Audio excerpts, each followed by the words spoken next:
Ici Jacques Beauchamp. Aujourd'hui, l'histoire, le Canada et les Autochtones. Monsieur le Président, je me lève aujourd'hui pour présenter nos excuses aux anciens élèves des pensionnats indiens. Le traitement des enfants dans ces pensionnats est un triste chapitre de notre histoire. Le premier ministre Stephen Harper, le 11 juin 2008 à la Chambre des communes à Ottawa, ce dossier, le dossier des pensionnats autochtones, est probablement l'un des premiers dossiers qui nous vient en tête quand on pense aujourd'hui à l'histoire de nos relations avec les Autochtones.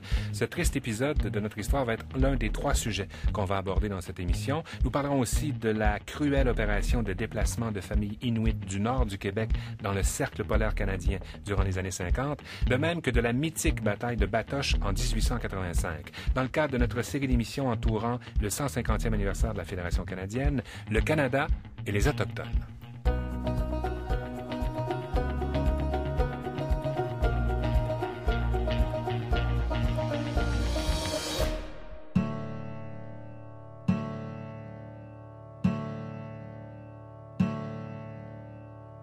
Quaticook, Mazatlan, Manitou, Mégantic.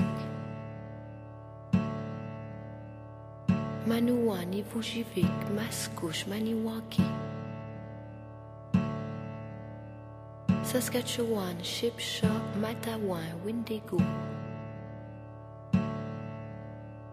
Kamouraska, Témiscamingue, Copan, Chibougamau.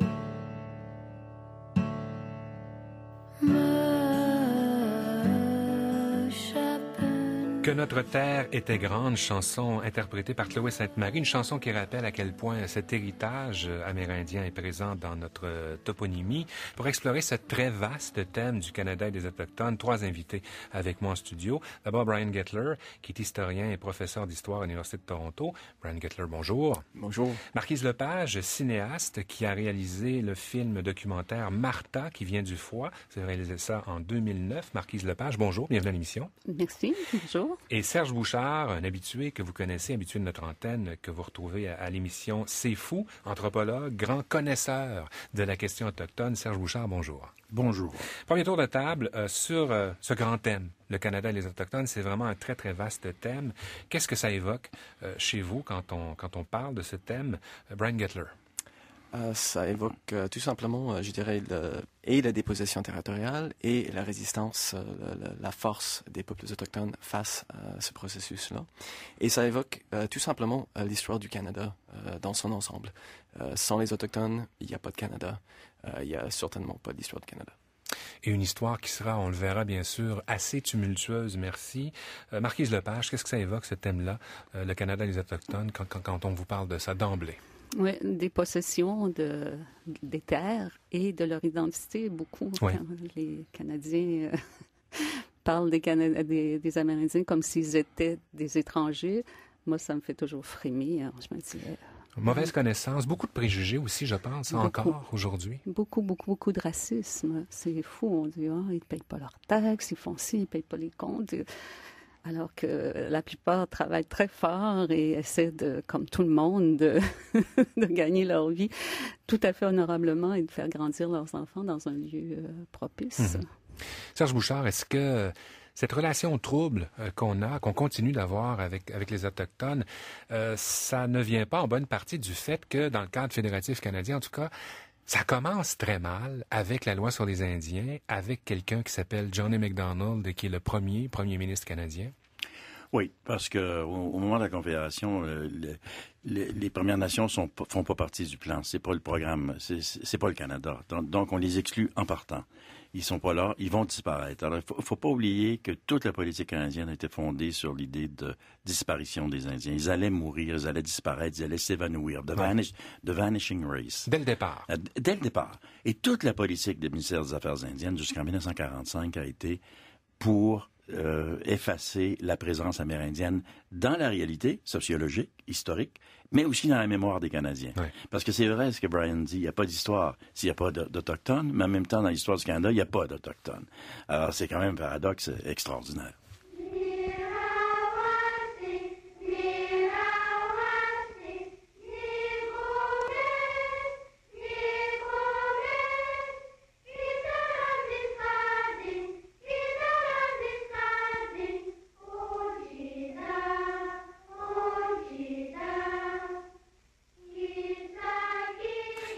La comptine Frère Jacques, mais vous l'aurez remarqué, chantée par des jeunes élèves d'un pensionnat autochtone dans leur langue d'origine, pensionnat qui se trouvait en Abitibi, dans cet extrait qu'on entend.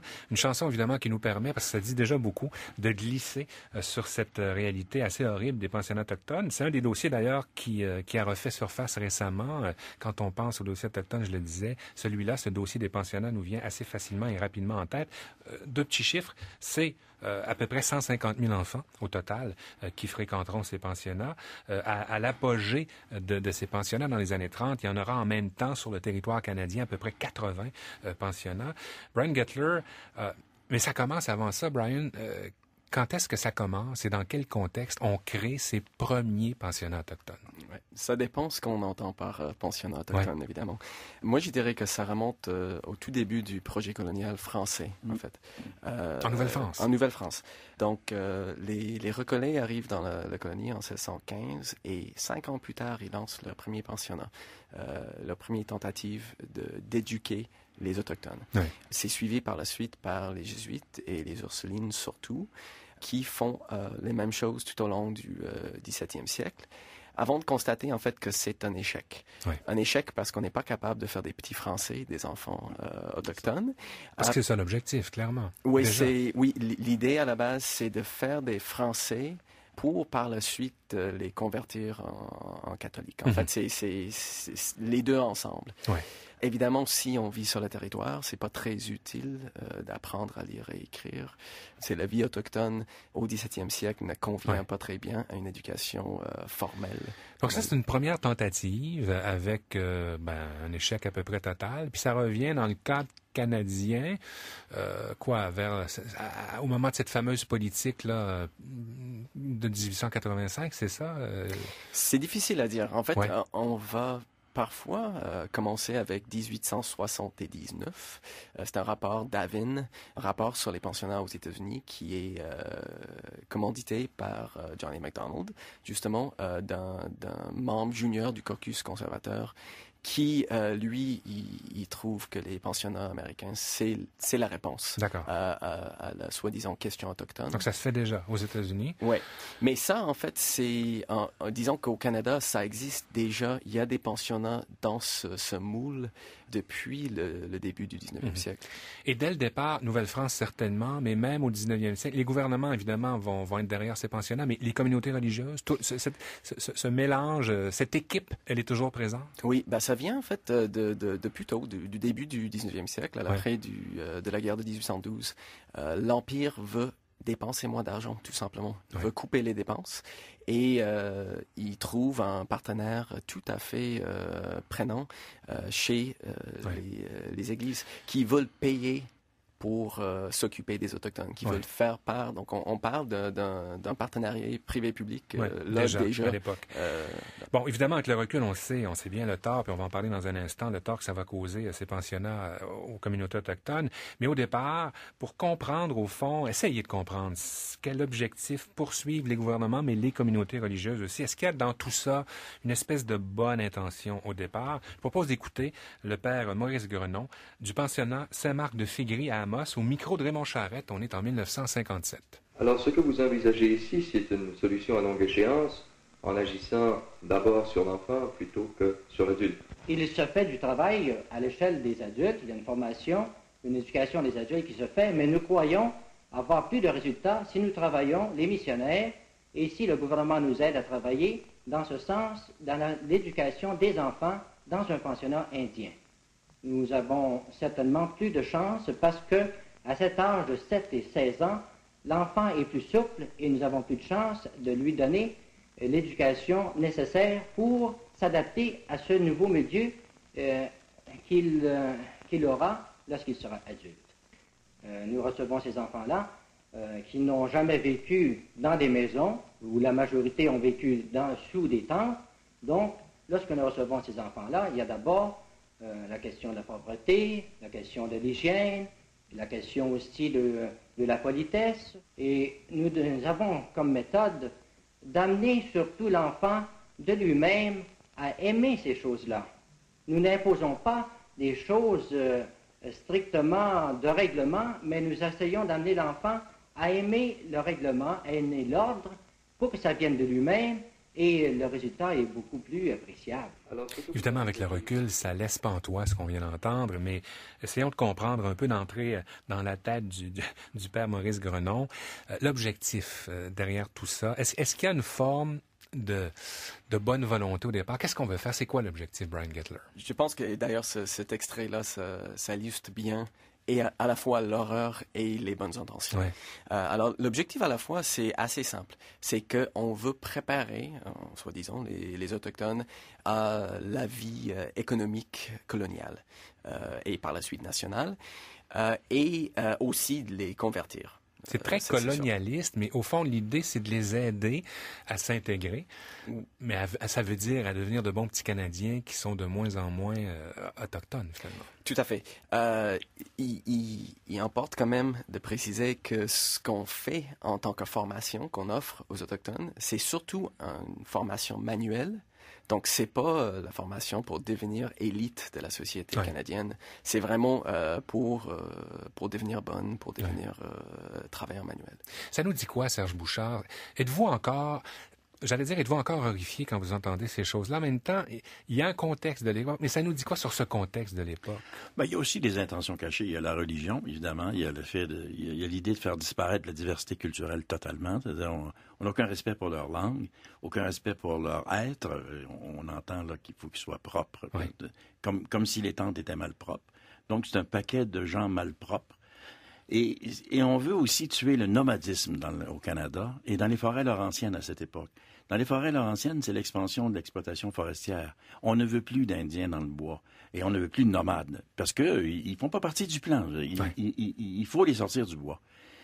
On sait que cette nouvelle génération, ça va être des travailleurs, comme dit Brian, ça sera des bûcherons, ça sera des obéissants, ça sera des travailleurs, ça va pas être des docteurs en philosophie. On les forme même à obéir, au fond. Je reviens à ce que le père Grenon disait. Tout à fait, et on est à oublier qu'ils font partie d'une culture, et à oublier leur identité, à oublier surtout leurs parents.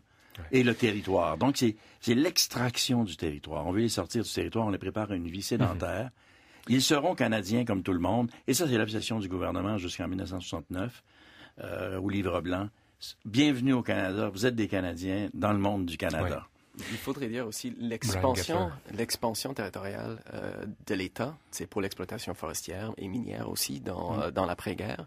C'est accompagné par l'expansion de l'Église. Oui. Et l'Église veut être dotée des choses qu'il faut avoir pour être des diocèses propres de ce nom. Et des pensionnats font partie de ça.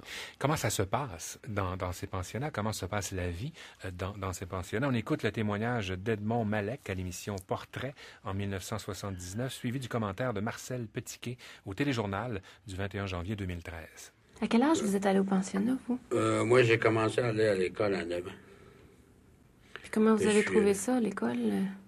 C'était peut-être moins dur pour nous autres, mais c'était plus dur pour les parents. Parce qu'ils nous laissaient là, pour 10 mois de temps. Là. On partait au mois de septembre, puis on revenait juste à la fin de juin. Mais les parents, je me rappelle, moi, surtout les femmes, quand on partait, là, tout le monde sur le quai de l'attachement des parents, ça pleurait. Pour eux autres, il y avait des grands là-dedans, peut-être 14-15 ans. Là. Nous autres, on était plus jeunes, mais nous autres, on était contents d'embarquer sur le bateau. C'est quand on arrivait au pensionnat, c'était pas un chez nous, c'était pas pareil. Ça parlait français. Les frères et les sœurs, on savait pas ce qu'ils nous disaient. Quand je suis parti pour la première fois pour le pensionnat, ma mère préparait avec soin ma petite valise. J'avais 6 ans pour ce premier voyage. Ça a été un voyage, pour l'âge que j'avais, je ne sais pas combien d'heures, mais ça a été très, très long. La journée de l'arrivée au pensionnat, c'était la séance de dépouillage. C'est-à-dire qu'ils nous coupaient les cheveux. On nous obligeait à parler français, puis je ne comprenais pas qu'est-ce qu'ils me disaient des fois. Puis là, quand on ne comprend pas, c'était un coup de pied dans le derrière ou bien une claque en arrière de la tête. Il ne fallait pas qu'on parle notre langue. Parfois, des surveillants qui il venait nous réveiller pour aller à la messe, puis il venait nous réveiller, puis il mettait tout le temps sa main dans nos parties pour nous réveiller, puis quasiment chaque matin. À quoi ressemble la vie dans ces pensionnats, Brian Gettler? La plupart de la journée, en fait, est dédiée à 2 tâches. L'enseignement religieux et surtout le travail. Le travail de faire fonctionner le pensionnat. Donc, à faire le ménage, à faire la cuisine.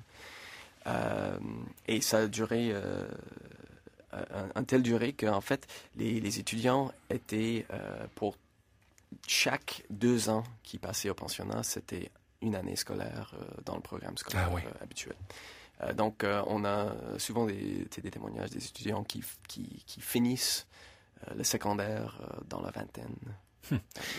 Les abus, le deuxième témoignage nous parle de les corrections. Est-ce qu'il y en a beaucoup de corrections physiques, agressions sexuelles? Oui, c'est les corrections physiques.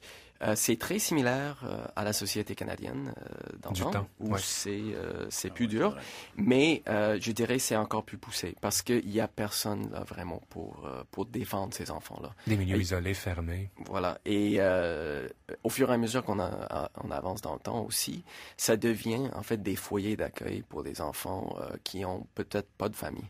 Donc même si on pouvait y aller pour parler au personnel de l'école, il n'y a personne pour faire ce travail-là, pour aller protéger ou défendre les droits des enfants. Les cas d'agressions sexuelles dont on a beaucoup parlé, est-ce que c'est à ce point répandu? Oui, il y a un excellent exemple dans les années 1930 dans l'école de Shubenacadie en Nouvelle-Écosse, où il y a une épidémie de syphilis. Ah oui. Et c'est à la fois chez les filles et les garçons, mais les filles et les garçons étaient complètement séparés. Alors c'est très peu probable que ça venait d'eux. Ça venait probablement du directeur de l'école qui, en même temps, se faisait traiter pour de façon très discrète à l'hôpital local pour une maladie non nommée. Donc souvent, lorsqu'on essaie d'étudier ces choses-là, on a le témoignage des survivants et très peu d'autres choses. Parce qu'on va parler dans les archives, on va dire comme on en a parlé au téléphone. Et puis, on ne donne pas le sujet. Quel impact, évidemment, puis il y a eu une commission d'enquête, il y a eu des excuses, on entendait le premier ministre au début de l'émission, mais quel impact ça va avoir, ces pensionnats, auprès de ceux qui y seront passés, mais plus que ça, dans les communautés autochtones, Brian Gettler? Je pense que l'extrait qu'on a entendu le dit très bien. Imaginons un village qui, tout d'un coup, n'a plus d'enfants. N'importe quelle ville ou village sans enfants, c'est pas une communauté, ça. Les enfants font partie intégrale de la communauté et on commence, je pense, à comprendre les séquelles que ça peut avoir. En plus des séquelles des gens qui, par la suite, vont rentrer dans les communautés qui, eux, n'ont pas appris à être parents, à être papa et maman en voyant leurs parents faire le travail. Il y a des enfants donc qui subissent cette entreprise d'acculturation dans les pensionnats. Puis parallèlement, Serge Bouchard, il y a des communautés qui sont en pleine dissolution. C'est-à-dire ils sont en pleine... Les communautés d'origine. C'est ça, ils sont en pleine sédentarisation. Parce que quand les enfants sont partis, quand on a entendu les petits-enfants chanter à Saint-Marc, c'était Saint-Marc de Figuerie qu'on entendait. C'était des petits Algonquins qui chantaient en algonquin, en Anishinaabe. Et puis, on entend là, des Inuits qui disent « Mais nos parents pleuraient ». Alors, c'est les parents qui vont subir le choc. C'est des nomades, c'est des trappeurs, c'est des chasseurs professionnels. À partir du moment où il n'y a plus d'enfants, ils se sont sédentarisés. Et parallèlement aux pensionnats, des derniers pensionnats, là, on parle des pensionnats plus récents, des années 50, 60. Parallèlement, au Canada, on a construit des réserves indiennes partout, dans le Nord, des réserves modernes, neuves, des maisons neuves. Et là, les parents changeaient de mode de vie de nomades à sédentaires, c'est-à-dire, dans le cas qui nous occupe, oisifs. Leurs enfants sont détruits, eux sont détruits, la communauté est détruite. Et là, ça créait une réserve indienne. Quand les enfants revenaient, ne savent pas être parents, ne sont pas des citoyens, on est dans l'oisivité totale. Puis on n'a pas parlé de la négligence systémique dans les pensionnats canadiens pendant tout le 20e siècle. Tout le temps, on se plaint, on écrit, il y a la tuberculose, il y a la maladie, la mauvaise alimentation, sévices physiques, ça va mal chauffer. C'est mal chauffé. Et Duncan Campbell Scott, qui a été longtemps sous-ministre adjoint aux affaires indiennes, a été insensible toute sa carrière jusqu'en 1930 quelques, insensible aux demandes. Parce que lui, en 1920, avait fait une déclaration qui est restée célèbre. Notre travail, nous, comme fonctionnaires, va être terminé quand il n'y aura plus un seul Indien au Canada. Brian Gettler. Et il faut dire que dans les années 30 et 40, donc juste pour mettre en contexte historique, au même moment que le nazisme monte en Allemagne, on tire bénéfice, on tire profit de ces conditions pitoyables dans les pensionnats pour étudier les faits de malnutrition, des faits de tuberculose sur les étudiants. Ils deviennent des cobayes vivants. Absolument. Ça se termine, un petit mot, mais qu'est-ce qui fait que ça finit et quand est-ce que ça se termine, ces pensionnats? Ça se termine, c'est un très long mort, ça prend très longtemps en fait. Ça commence après la Deuxième Guerre, où on commence à vouloir justement transférer la responsabilité d'éducation autochtone vers les provinces. Mais ça prend du temps et dans certaines régions, notamment le Québec, on est en pleine expansion à ce moment-là. Tout au long des années 50 et 60, on a des militants qui poussent, surtout les années 60, comme on connaît bien, avec le papier rouge, entre autres. Et les années 70, le gouvernement fédéral décide finalement qui veut transférer l'autorité au conseil de bande.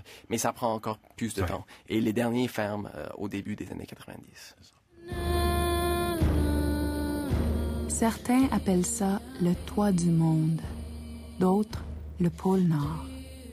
C'est là, à Grisefjord, dans le lieu habité le plus au nord du Canada, que j'ai grandi.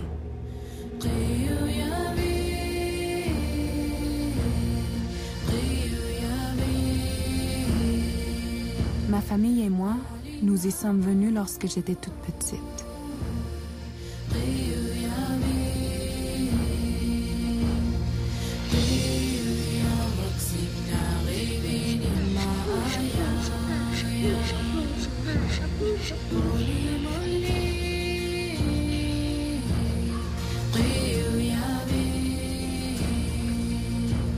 Comme ça fait de nombreuses années, certains de mes souvenirs sont fragmentaires, mais d'autres sont extrêmement précis. C'est comme ça que je vais vous raconter mon histoire, avec des chapitres plus éclairés et quelques zones d'ombre. Extrait de la bande-annonce du film Martha qui vient du froid, réalisé par Marquise Lepage en 2009. Ce documentaire-là, Marquise Lepage raconte ce terrible déracinement des familles inuites du nord du Québec qui vivent en bordure de la baie du Tson, vont être déménagées, mais à des milliers de kilomètres plus au nord, dans le cercle polaire, dans le Haut-Arctique. Ça se passe dans les années 50. Qu'est-ce qui fait que vous avez voulu faire un film de ça? Pourquoi avoir voulu raconter cette histoire-là? En fait, au départ, j'étais absolument, totalement, comme la plupart d'entre nous, ignorante de cette histoire. C'est en rencontrant Martha Flaherty qui m'intéressait, en fait, comme documentariste parce qu'elle était la petite-fille de Robert Flaherty, celui qui a fait Nanook of the North. Ouais. Et je voulais un peu comprendre l'histoire de son passage au Canada et me raconter son histoire de sa famille et de son village, dont plusieurs familles avaient été déracinées d'Inukjuak pour se retrouver plus de 2000 kilomètres plus au nord. Et je trouvais que son histoire était vraiment passionnante et j'ai un peu oublié mon idée de base. Bon, j'en parle dans mon film de Robert Flaherty, mais c'est juste pour souligner un peu l'ironie que les descendants de Robert Flaherty, qui est celui un peu qui a fait connaître les Inuits à travers le monde, connaître leur force, le peuple extraordinaire qu'ils aient autant souffert. Puis d'une certaine façon, j'ai l'impression que c'est un peu à cause de lui aussi, parce que on voit à quel point ce peuple-là est extraordinaire dans son film. Mm-hmm. Et d'ailleurs, les fonctionnaires de l'époque qui ont décidé du déracinement, de la délocalisation, comme ils disaient, il y a juste les Esquimaux, comme ils les appelaient à l'époque, qui peuvent vivre dans un tel froid. Oui. Parce que déjà, Inukjuak, qui fait pas mal froid, la moyenne en janvier, c'est -20, mais dans le nord, c'est moins 31, moins 35, et on ne calcule pas le facteur vent rendu là. Alors, c'est très, très froid. Et surtout, c'est un univers complètement différent. Donc c'est Martha, donc, qui elle-même donc a vécu cette réalité, qui vous a... D'ailleurs, il y a des stigmates encore de ça parce que il y a eu une telle utilisation, une telle manipulation de ces communautés. On a envoyé ces familles pour des raisons, ça sera établi plus tard pour des raisons politiques, d'occupation du territoire. On veut établir une souveraineté canadienne dans des zones pratiquement inhabitables. Mais j'allais dire, il y a une manipulation des autorités canadiennes de ces familles-là. Ce qui fait que Martha, quand vous lui dites « je veux faire un film sur cette histoire-là », elle est très méfiante parce que vous êtes au fond vous êtes une blanche, vous représentez tout ça, tout ce passé de manipulation. Oui, et elle veut absolument rien savoir de moi. Ouais. Mes premières rencontres avec Martha, c'était très très dur pour moi, mais en même temps, je comprenais extrêmement bien sa méfiance. Mais comme je suis un être déterminé, pour pas dire têtu, j'ai continué à m'informer, puis, je revenais régulièrement à la charge auprès de Martha. Et elle a dit, OK, fais-le, fais ton film. Mais en fait, moi, ce que je voulais, c'est le faire avec elle. Parce que justement, qu'elle s'y investisse, oui, puis que pour une fois, on ait vraiment le regard des Inuits, qu'on n'ait pas encore une blanche ou un blanc qui raconte l'histoire des autres. Moi, je voulais qu'elle écrive avec moi et qu'elle me raconte elle-même sa vie. Alors, racontons-la, cette histoire-là, qui est vraiment horrible. La meilleure façon, le meilleur point de départ pour comprendre ce qu'ont vécu ces Inuits, c'est d'abord de parler, Marquise Lepage, de leur vie et de leur environnement avant qu'ils ne partent. Oui. À Inukjuak, c'est une petite ville, un petit village, mais quand même assez organisé. Il y a une église, il y a une école, il y a des employeurs. D'ailleurs, le père de Martha travaille pour la station météorologique d'Inukjuak.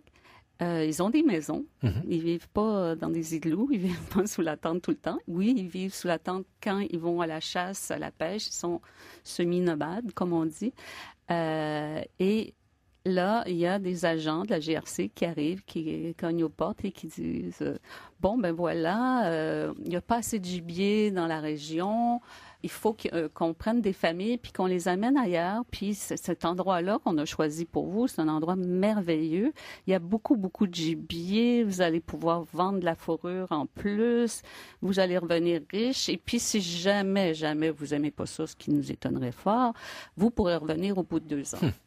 Donc ça, c'est les promesses, en fait, qui sont faites à ces Inuits. Donc, il y a quelques familles. Ça se passe dans les années 50. Il y a comme 2 vagues, en gros. Il y a quelques familles, une dizaine de familles qui vont être dépêchées là-bas. Qui partent en 53. Et ça se passe en bateau, en fait, Bien sûr. Traversée. Avec le CD Howe, qui est un gros bateau, un brise-glace, qui les amène là-bas, qui les déporte. Et une des promesses aussi qu'ils avaient faites, c'est qu'ils ne sépareraient jamais le groupe de départ. Or, sur le bateau, ils leur ont dit, alors que c'était une des choses auxquelles ils tenaient le plus, c'est de ne pas être séparés, parce que les Inuits vivent en communauté, ils s'entraident, si tu chasses puis tu t'attrapes un caribou, tu le partages, parce que le lendemain, c'est un autre qui va apporter un phoque, etc. Il faut qu'ils vivent ensemble. Sinon, dans les endroits où ils vivent, ce serait impossible sans la communauté. Donc, de se retrouver encore séparés, divisés. Ils ont déjà une première division, c'est-à-dire ils sont séparés de leurs familles qui sont à Inukjuak, de leur communauté. Là, ils partent une dizaine de familles, puis ils décident de séparer ce groupe-là en 2. Puis, totalement arbitrairement, OK, toi, tu vas là, toi, tu vas là, des frères, des sœurs qui sont séparés.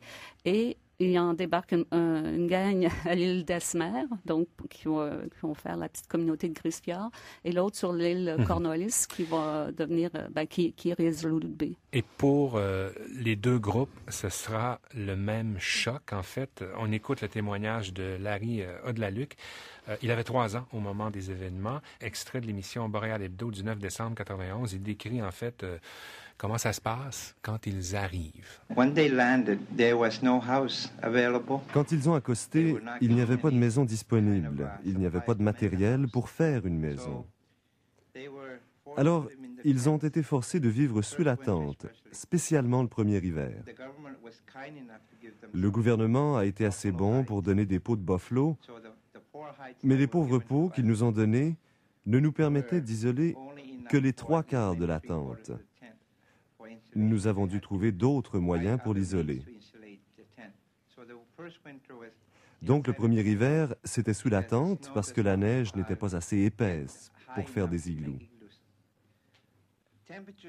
La température dans la région de Grise Fjord varie habituellement entre 38, 40 et 45 degrés Celsius sous zéro. On a des températures comme ça pendant 4 bons mois. Alors, cette terre promise, cette terre qu'on leur avait promise, c'est un enfer de glace. Un enfer de glace, effectivement. D'ailleurs, les deux endroits, il y en a un qu'ils appellent Ajutuk, puis l'autre, j'ai oublié le nom en Inuktitut, mais un, ça veut dire l'endroit qui ne fond jamais, et l'autre, c'est l'endroit hostile. Alors, c'est pour dire à quel point ils ne comprenaient pas où ils étaient atterris. Et c'était vraiment un univers de glace et de cailloux. Oui. Et il y avait de la neige qui tombait, mais il y a tellement de vent dans ces deux endroits-là, à Resolute Bay en particulier, elle ne s'accumule jamais. Et c'est pour ça qu'ils n'étaient pas capables de faire des igloos qui auraient pu les protéger un peu plus. Alors, non seulement le premier hiver, mais en fait, les 2 premiers hivers, il n'y avait aucun moyen de se protéger des froids épouvantables dont il parle, moins 40, sous une tente. Ça ne devrait pas tenter à personne ici. Absolument. Et puis, il y a une dimension supplémentaire qui est culturelle, c'est-à-dire que le territoire et la culture sont pour les Inuits intimement liés. Donc, le choc va être très, très grand. On écoute à ce propos-là Louis-Edmond Hamelin, qui en parle à l'émission En direct en janvier 92. Vous allez voir, c'est intéressant. On vous revient tout de suite, Marquise Lepage. Je suis pas allé en 1953, mais j'ai vu les familles quelques années après, à la fois à Resolute Bay et à Grise Fjord. Ce qui était difficile, c'est 2 choses. Premièrement, l'Inuit, c'est un homme qui connaît parfaitement son terrain. Il connaît chaque caillou, il connaît chaque rivage, etc. Et les déplacer comme ça dans un autre milieu, les Esquimaux, on les appelait les Esquimaux dans ce temps-là, les Inuits avaient donc perdu ce contact-là qui leur est absolument essentiel pour pouvoir vivre, chasser, pêcher, etc. De sorte que là, il y avait quelque chose de très dur au plan, des cultures locales. La deuxième chose, c'est que ces Inuits de Inukjuak, dans le Nouveau-Québec, n'avaient jamais connu la nuit polaire. Or, ils arrivaient à Resolute Bay avec à peu près 120 jours de nuit polaire par an, et cela a fait un choc extraordinaire à un Inuit, autant qu'à un Blanc. Un choc complètement gigantesque et immense, Marquise Lepage. Absolument, parce qu'en plus, il les débarque au mois d'août, donc au début de l'automne, la fin août.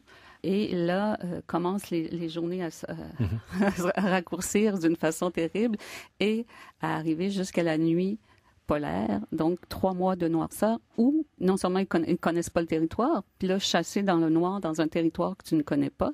Et c'est une île avec plein de dangers, donc tu peux pas t'aventurer dans des montagnes la nuit. Et il n'y avait pas de pile, il n'y avait pas de moyen d'éclairer. Donc, c'était terrible pour les chasseurs qu'ils étaient et les bons pourvoyeurs qu'ils étaient, parce que comme tout bon père, les Inuits, c'était une de leurs fiertés de rapporter du gibier, de faire nourrir la famille.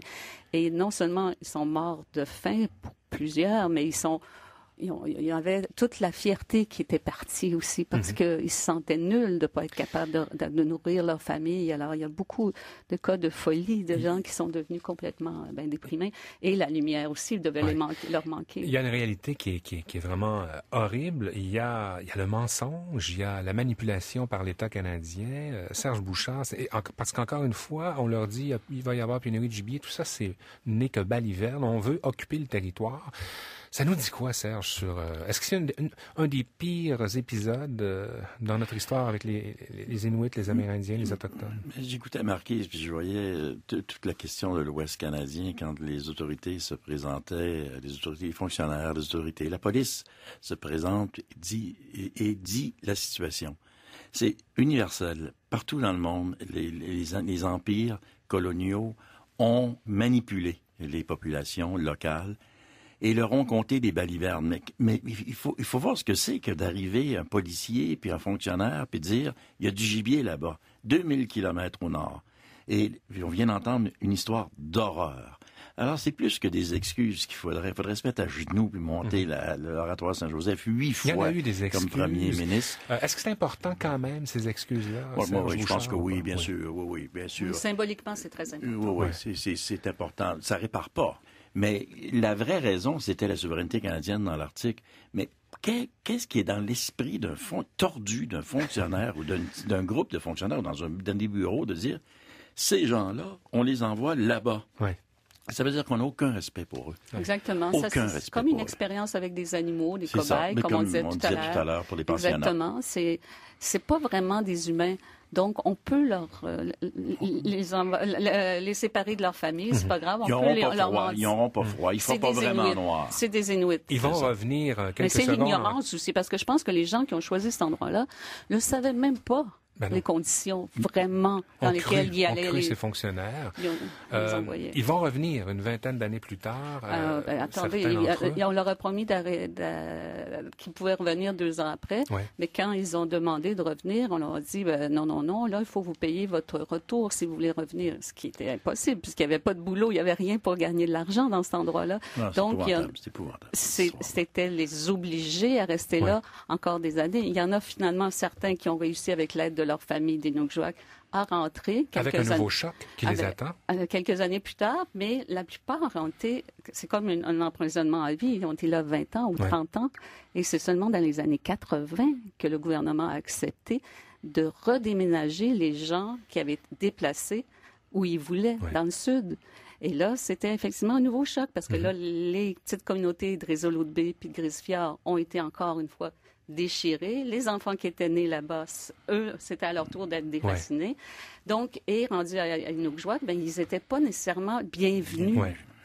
On termine cette émission parce que elle tire déjà à sa fin avec notre 3e séquence. En fait, on va revenir un petit peu au début de l'histoire de la Fédération canadienne avec cette fameuse bataille de Batoche en 1885. On écoute un extrait de reportage de Louis Lemieux le jour de l'inauguration du Parc national de Batoche en mai 1986. Ça fait, je suis certainement fier d'être capable de dire que je suis encore un descendant et un représentant des Métis de 85. Batoche, c'est donc un symbole, une sorte de plaine d'Abraham pour les Métis. Et le Parc historique national, ici, c'est la garantie que ce symbole vivra. Et c'était d'autant plus important que 100 ans après la pendaison de Louis Riel, il n'en reste plus beaucoup de vrais Métis. Ici, Louis Lemieux, à Batoche. Serge Bouchard, ça représente quoi pour les Métis, Batoche et cette bataille de Batoche? Mais c'est un grand symbole, mais c'est vrai que c'est une défaite. Hein? C'est la fin. C'est terminé. Le Canada peut procéder. Le Saskatchewan peut exister. L'Alberta va exister. La Colombie-Britannique. Sans égard aux Premières Nations, sans égard aux Métis, à l'égard des Métis. Bien sûr, on dit toujours qu'il y a eu des traités avec les Premières Nations, le traité numéro 6 dans la région de Batoche. Les traités canadiens n'ont jamais été respectés par le gouvernement canadien. Alors, on a beau dire, ils ont signé des traités, mais immédiatement, ils les ont pas respectés. Les Métis, eux, c'était pire parce que personne ne les considérait. MacDonald ne voulait pas, MacDonald, le premier ministre, ne voulait pas les considérer comme un peuple. Alors, ça n'existait pas, donc on parle pas à ces gens-là. Mais ces gens-là étaient établis. Alors, ils défendent leurs terres, ils défendent la configuration de leurs terres qui sont rectangulaires, un peu comme les Canadiens français au Québec. Et les Anglais arrivent avec leurs carrés, leurs townships. Et l'arpentage va se faire, on va les déloger, on va prendre leur pays, ils n'existent plus. Alors, décide d'une résistance armée, en même temps que les Premières Nations de l'Ouest, les Cris, les Assiniboines, mais surtout les Cris, sont en train de se révolter aussi. Alors, il y a un risque de jonction entre les deux, et il va y avoir plusieurs batailles. En fait, Batoche, c'est une bataille, mais il y en a eu 5 ou 6, et dont des victoires, dont certaines victoires. Gabriel Dumont va avoir des victoires contre l'armée canadienne, la milice canadienne. Mais Batoche, ça va être la dernière. Vous avez des batailles en mars, vous avez des batailles en avril, vous avez des batailles en mai. Et la dernière, ça va être Batoche, où 300 Métis seulement, contre 900 miliciens canadiens. Mais le gouvernement canadien avait envoyé 5000 hommes. 5000 hommes contre 300 Métis.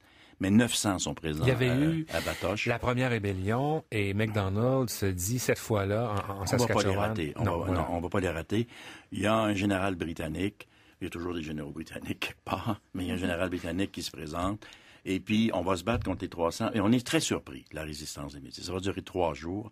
Les Métis sont mal armés, ils sont mal préparés, mais ils auraient pu gagner si on avait écouté. C'est quand même drôle dans l'histoire, si on refaisait l'histoire. Gabriel Dumont était un rusé fin renard. En fait, on aurait dit un loup des prairies. Il voulait attaquer l'armée canadienne au train. du Canadien Pacifique. Il voulait, au moment où ils descendent, les tuer et ensuite faire la guérilla comme on tue les bisons. Ouais. Et il avait réussi à faire ça à Lac-aux-Canards. Il avait réussi ça à gauche et à droite. Mais Riel ne voulait pas de sang. Alors, ça a toujours été l'ambiguïté de Louis Riel. Louis Riel veut se battre, veut défier, fait des pétitions. C'est un politicien, il parle beaucoup. Ouais. Et puis, il y a ses idéologies religieuses. Mais il passe pas à l'action. Tandis que Dumont, à côté, lui, c'est un homme qui ne sait pas lire, qui ne sait pas écrire. D'ailleurs, c'est intéressant, Gabriel Dumont et ne parle pas anglais. Il parle 7 langues. Il vit 69 ans au Canada et il parlait pas anglais. Ouais. Et, alors, c'est quand même incroyable. C'était une vraie bagarre avec des morts, 25 morts à peu près de chaque côté, mais 3 jours. 3 jours de résistance. Et après ça, c'est terminé. Voilà. Après ça, c'est terminé. Il n'y aura plus de résistance dans l'Ouest. Ouais. Et évidemment, vous le dites bien, il y a 2 leaders. Il y a Riel, qui est le grand leader. On va le rechercher d'ailleurs aux États-Unis, là, parce qu'il y a cette autonomie. On veut un gouvernement provisoire en Saskatchewan. C'est parce qu'il sait lire, il sait écrire et il parle bien. Voilà. Mais il est de plus en plus, donc, habité par toutes sortes par la dimension religieuse, j'allais dire par toutes sortes de voix. Une des grandes questions quand on parle de la bataille de Batoche, parce que Dumont voulait pas que ça se passe comme ça, c'est Riel qui gagne, ce qui fera qu'il perdra au bout du compte. Mais une des grandes questions, c'est dans quel état d'esprit, dans quel état est Louis Riel quand on parle de cette histoire-là. Je vous pose la question dans un instant, mais écoutez, 2 points de vue qui se complètent, qui sont intéressants. L'historien francescois André Lalonde, à l'émission Les Matins de la Fête en 85, suivi du métis Médéric McDougall à l'émission Le Point, également en 1985. Et le comportement de Louis Riel, le fait qu'ils avaient des apparitions, etc., même sur le champ de bataille, lorsque ça allait mal, il y a un métis qui est allé voir Riel, puis lui a dit « Hey, Louis, dépêche-toi, là, c'est le temps d'avoir notre miracle. » C'est pour dire que jusqu'à la dernière minute, eux croyaient fermement que Riel pouvait communiquer avec l'au-delà et avait des pouvoirs surnaturels.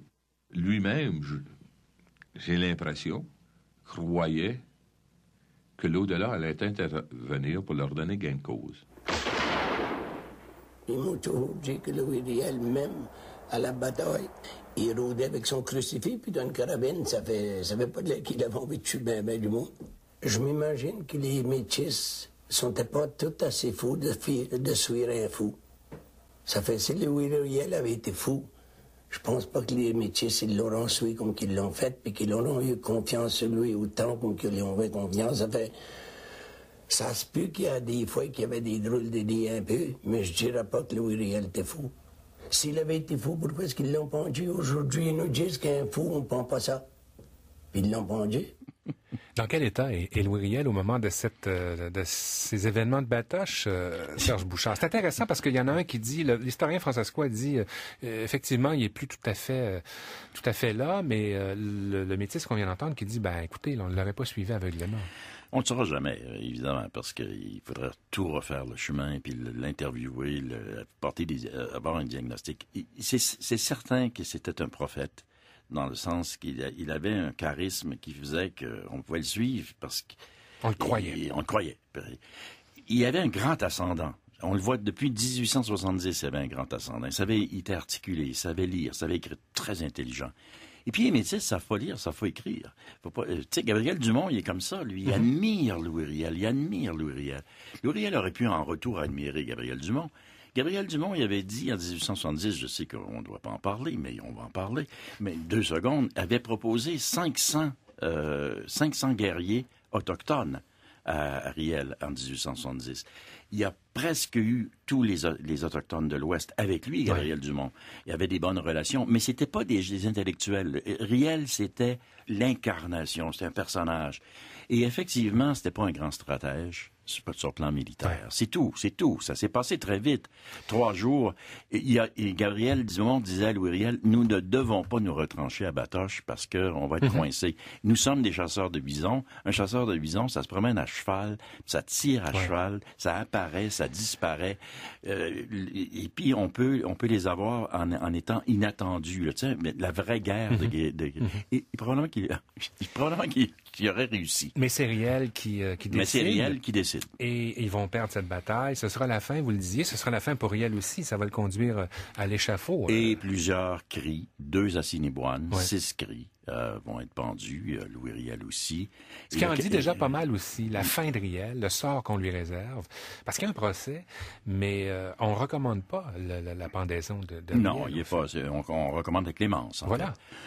Parce qu'on a compris que c'est terminé. Bon, il va pas revenir une 3e fois. Mais il y avait un aspect symbolique qu'il fallait en finir. Il faut pas oublier que derrière tout ça, il y a la hargne, il y a la colère des gens comme MacDonald qui détestaient cette diversité dans l'Ouest, ce grouillement dans l'Ouest. Et ces chefs crient gros ours, petit pain, one arrow, une flèche. C'était des gens qui pouvaient mettre l'Ouest à feu et à sang. Et ça a passé tout proche. Alors, mais eux, c'était des Indiens et des Métis. Donc, des sous-hommes. Encore une fois, on revient toujours à la même chose. C'était des sous-hommes et il fallait vraiment avoir un symbole, dire, là, c'est vraiment terminé. Le Canada de l'Ouest va être... Voilà. Mais ça aura des suites quand même, Brian Gettler. Politiquement, c'est la fin de quelque chose, mais MacDonald va en profiter pour... récupérer ça politiquement. Oui, tout à fait. Il va utiliser ça pour enfermer en fait les autochtones, les Amérindiens dans les réserves dans l'Ouest. Même si ils sont sympathiques, la plupart à l'égard des Métis en 85, ils participent pas massivement à Batoche ou à d'autres batailles. Il y en a qui participent, mais c'est pas énorme. MacDonald le sait très bien, mais il en profite pour dire, OK, c'est fini, on a fermé la frontière. Parce qu'il faut pas oublier non plus ce qui se passe juste au sud de là, aux États-Unis en ce moment-là. C'est des guerres, et c'est des vraies guerres qui se passent. Et MacDonald, il veut pas ça. Marquise Lepage, qu'est-ce que ça évoque pour vous, cette histoire terrible aussi? On est vraiment dans la mélodie du bonheur aujourd'hui. Oui, c'est vrai. Ben, ça illustre que ça n'a pas beaucoup changé parce que c'est la même histoire en 1950, les préjugés, la violence, le racisme, obliger la scolarité d'une telle façon, de penser que notre pas est meilleur que tous les autres et ne pas respecter la diversité comme ça. Mais ce qu'on discute pas assez, puis on n'a pas le courage de le faire nationalement, à l'échelle nationale. Un jour, on le fera. Ça s'en vient d'ailleurs, on va le faire. C'est le racisme. John A. MacDonald était un raciste de haut niveau. C'est-à-dire, c'est pas un petit raciste, là. Il était pas mesquin. C'était la race aryenne. Le Canada devait être blanc. Il détestait les Indiens, les Métis. Les Chinois. Et les Chinois, et les Noirs, et tout ça. Et les Slaves, même. Puis les Canadiens Pacifiques vont les faire venir quand même. Mais c'est le racisme qui gouverne, qui est la politique canadienne. Donc, il y a un mépris pour des gens sans importance. Et ces gens sans importance seront les Chinois du chemin de fer, Et alors, quand on dit, les Indiens, bien sûr, les Métis, et quand on parle de diversité, la valeur des langues autochtones en 1885, là, c'était quoi, là? Le cri, conserver le cri, conserver la Assiniboine, conserver la diversité linguistique. Un petit mot, Serge. Vous êtes allé sur le site de Batoche. L'extrait du reportage qu'on entendait de Louis Lemieux a été fait le jour où on a inauguré ce site national. Qu'est-ce qui reste de tout ça dans nos mémoires? Officiellement, quand on est là, c'est quoi le message qu'on reçoit quand on est sur ce site de Batoche? C'est un parc, c'est un lieu national, hein, c'est consacré, ça avait été ouvert. On arrive avec le grand panneau qui est en anglais et en français, bilingue. Mais le panneau n'est incapable de dire c'est quoi Batoche. Puis ça, officiellement, c'est le message du gouvernement canadien. Il n'est pas capable de d'écrire, voici une lutte juste des Métis pour leurs droits. Ils ont été battus ici. On les a écrasés ici. On pourrait dire ça. On dit Louis Riel, traître ou héros. Un jour. On remet ça plus tard. Et puis quand on était à Batoche, quand j'y suis allé, ça a donné comme ça. Il n'y avait pas un chat. J'étais tout seul. J'étais au cimetière, j'étais seul avec le silence, la Saskatchewan, la rivière Saskatchewan, le cimetière, l'église et le presbytère, les trous de balles et la tombe de Gabriel Dumont et la tombe du Métis Ouellette, le plus vieux et le dernier qui a été tué sur le site avec une balle dans le front. Il avait presque 90 ans. Il avait le choix entre le CHSLD ou mourir sur place. Il a choisi de mourir sur place. Dernier tour de table sur... évidemment, ça passe vite, 1 heure sur ce thème, sur un thème aussi vaste. De quoi d'autre aurions-nous aussi pu parler dans cette émission, Brian Gettler? Je pense le territoire, comme j'ai évoqué au début, mais on aurait pu aussi parler de ce qu'on pourrait appeler l'autochtonisation des non-autochtones.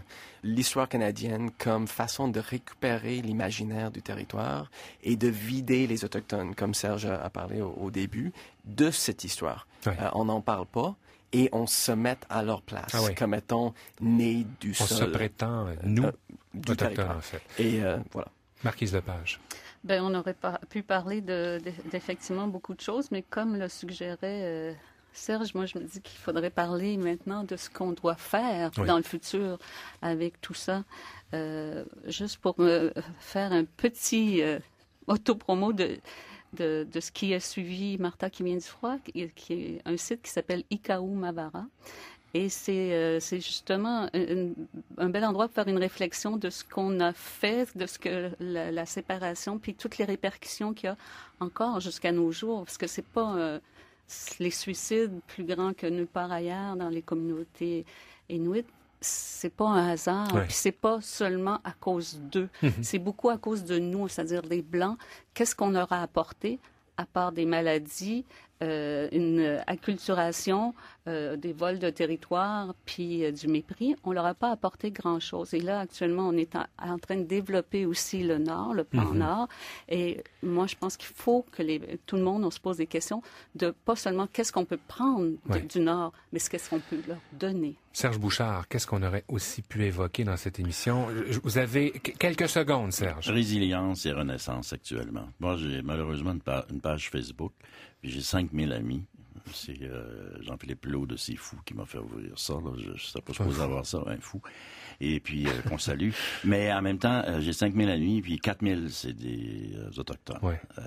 Et puis, donc, je suis très, très au courant sur le fil Facebook de tout ce qui se passe chez les Autochtones. Et quand on est à l'écoute, ça veut dire qu'ils sont là. C'est incroyable ce qui est en train de se produire en éducation, en fierté, en renaissance. Et il y a un retour. Là. Ils sont en train de revenir. Et c'est très beau à voir. C'est très beau. Et de guérir. Et ça, c'est beau aussi. Et nous aussi, on doit faire ce pas-là vers eux parce que peut-être dans la culpabilité, ça donne rien à personne. Il faut qu'il y ait un échange qui se construise, une construction. C'est ça. Ben, on va c'est terminer... en train de se faire, puis ça va se faire si on est optimiste. Ben, on va terminer sur cette note positive et optimiste. Ça va se faire, Serge. Mais moi, il ne me reste pas grand temps. Fait que, Serge Bouchard, merci d'avoir pris un peu de temps pour nous aujourd'hui. Anthropologue, animateur de l'émission C'est Fou. Marquise Lepage, cinéaste, réalisatrice du documentaire Martha qui vient du froid. Et Brian Gettler, professeur d'histoire à l'Université de Toronto. Merci beaucoup à tous les trois. Merci. Merci également à Mathieu Beauchamp à la réalisation de cette émission, à la recherche Caroline Morin et André Martineau, recherche d'archives Mario Bolduc, au site Internet Mathieu Arsenault, à la technique aujourd'hui Martin Boulanger. Si vous avez envie d'écouter ou de rattraper nos émissions, vous pouvez le faire sur le site Internet d'Aujourd'hui l'Histoire ou en vous abonnant à notre balado-diffusion. Vous pouvez également nous suivre et nous écrire sur Facebook ou encore à l'adresse suivante histoire@radio-canada.ca. Ici Jacques Beauchamp, je vous dis à la prochaine.